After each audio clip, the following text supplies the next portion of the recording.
প্রিয় দর্শক, আসসালামু আলাইকুম। কিচেন কোপ্তা কিভাবে তৈরি করতে হয় সেটা আমি আজকে আপনাদের সঙ্গে শেয়ার করব এবং ফ্রিজে রেখে সারা বছর খেতে পারবেন। কিভাবে রাখবেন সেটাও আমি বলে দিব, আর কিভাবে তৈরি করবেন সেটাও আমি বলে দিব।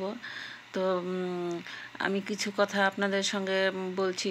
সেটা হলো, আমার আগের একটা কুকিং চ্যানেল ছিল, সেই চ্যানেলটা হ্যাক করে নিয়েছে। তো এটা আমার সম্পূর্ণ নতুন চ্যানেল, প্লিজ লাইক সাবস্ক্রাইব করবেন।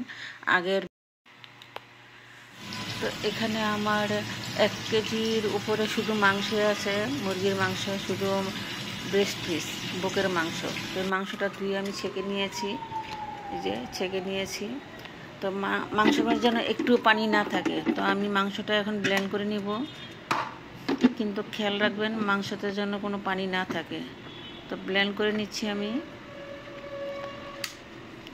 তো আগের চ্যানেলে আমার 11 উপরে আমার ভিউ ছিল, হাজার হাজার। তো কী করবো সেটা হ্যাক করে নিয়েছে। তো যাই হোক, এটা আমার নতুন চ্যানেল, প্লিজ লাইক সাবস্ক্রাইব করবেন, শেয়ার করবেন। আর এখানে আছে কাজু বাদাম, পেস্তা বাদাম, জত্রি, এটা আগে আমি ভিজিয়ে রেখেছিলাম। আর পোস্তদানাও আছে সাথে। তো একসাথে দিচ্ছি, একসাথে ব্লেন্ড করে নিব, দিয়ে এটা ব্লেন্ড করব। তো এখানে হাফ চামচ আদা আছে, হাফ চামচ রসুন আছে, একসাথে ব্লেন্ড করে নিব। সামান্য একটু পানি দিচ্ছি।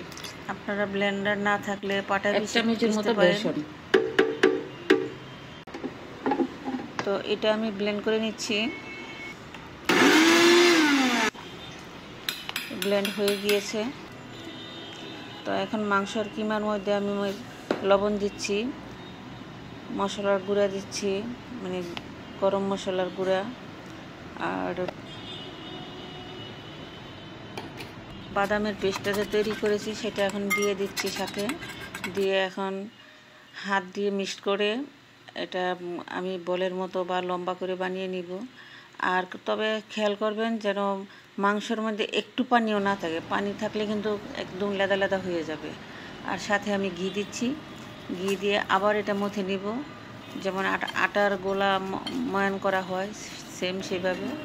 দেখতেই পাচ্ছেন আমার এটা কিন্তু হার্ড হয়েছে, এটা কিন্তু নরম না। এখন যেভাবে এটা তৈরি করা হবে সেইভাবেই তৈরি হবে।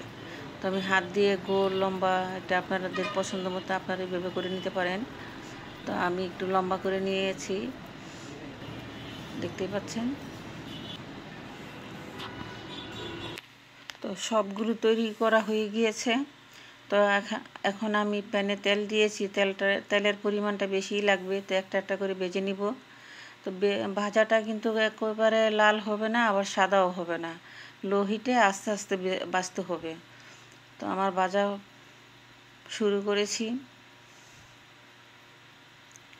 তো এখন উলট পালট করে দিচ্ছি।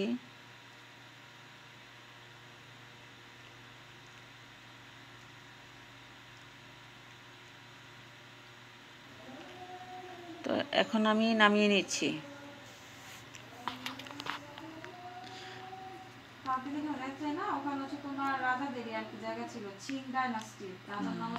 এই যে ভাজা হয়ে গিয়েছে। তো এটা আমি ঠান্ডা হলে ডিপ ফ্রিজে রেখে দেবো। এটা আপনি সারা বছর